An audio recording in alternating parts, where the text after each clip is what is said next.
and we welcome him back to the mother of all talk shows. Major McBride, thank you for joining us. Just before we go on to your case and the issue of war crimes in general, Julian Assange is in prison for revealing war crimes, and he is facing the rest of his life, indeed several lifetimes, in an American penitentiary for so doing, as a whistleblower, as a publisher, as a journalist. And yet he's an Australian citizen. That must pain you, and pain a good many Australians, I'd think. What pains me more, George, is the fact that the US has not been held accountable for all the things that he exposed. And rather than put the perpetrators of the crimes in jail, they're trying to put the person who revealed the truth in jail. I think that is what really matters, and that makes me incredibly angry. Do you think we can expect anything different from the new Australian government than we got from the last, which was precisely nothing?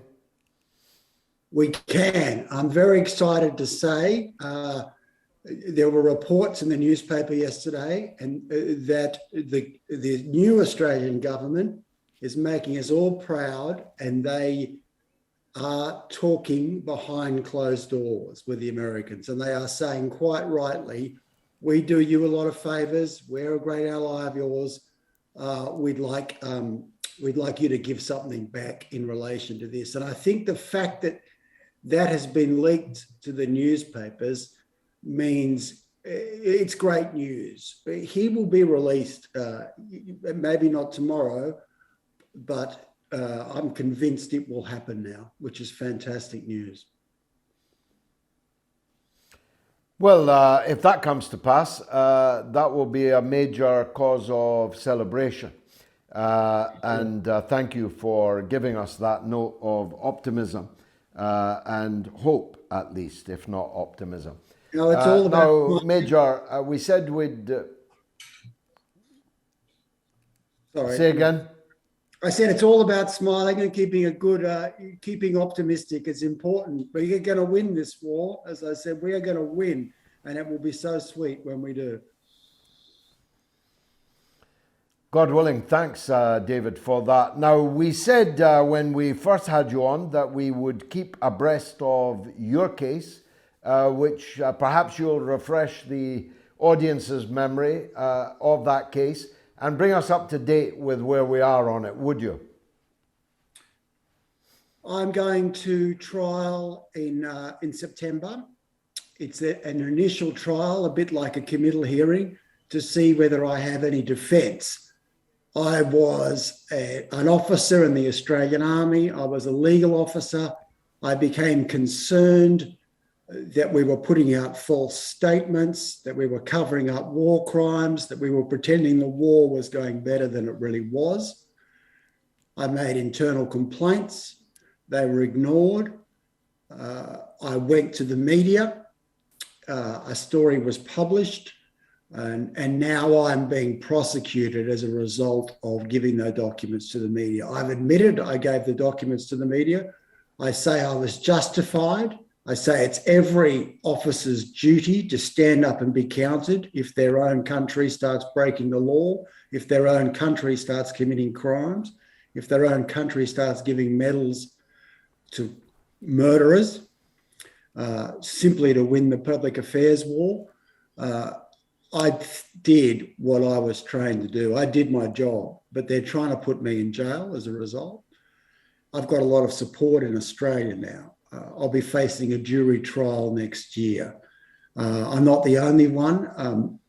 There are other whistleblowers who have also called out the Australian government on illegal behaviour. And together we are becoming strong, a little union of 3 or 4 whistleblowers who have called out, who are all kind of separate. One's involved with foreign spying services, one's involved with the draconian actions of the tax department, and one was involved with the banking, corruption at the highest levels of the Australian banking industry, which was covered up.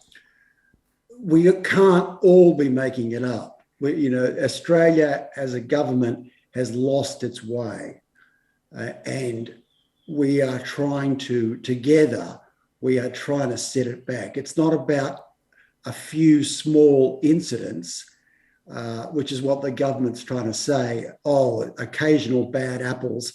It's about bad government. It's about frequently and habitually covering up crimes which the government has committed. And the same in Julian Assange's case. The US government considers it doesn't have to obey the law, and that if the US government does things, it's not a crime simply because the US government does it. Now, that's wrong. Julian Assange called them out on that. I'm calling the Australian government out on that. And as I said, I think we're going to win. There's still maybe another year to go, but with support like you, we're going to win. How do people help you, David?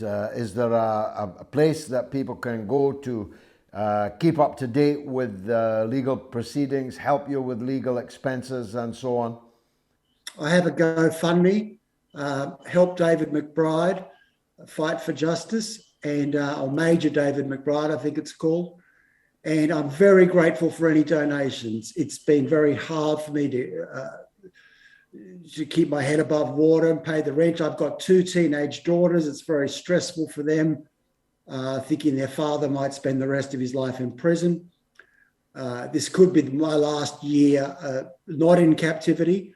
So I try to give them a nice time and try to give them a safe home and a normal teenage life before the terrible happens. And so, anyone who can send me a few pounds, it's greatly, greatly appreciated. You're an officer and a gentleman, Major David McBride. We'll keep abreast of this case right to the very end, I assure you. Thanks for joining us on the mother of all talk shows.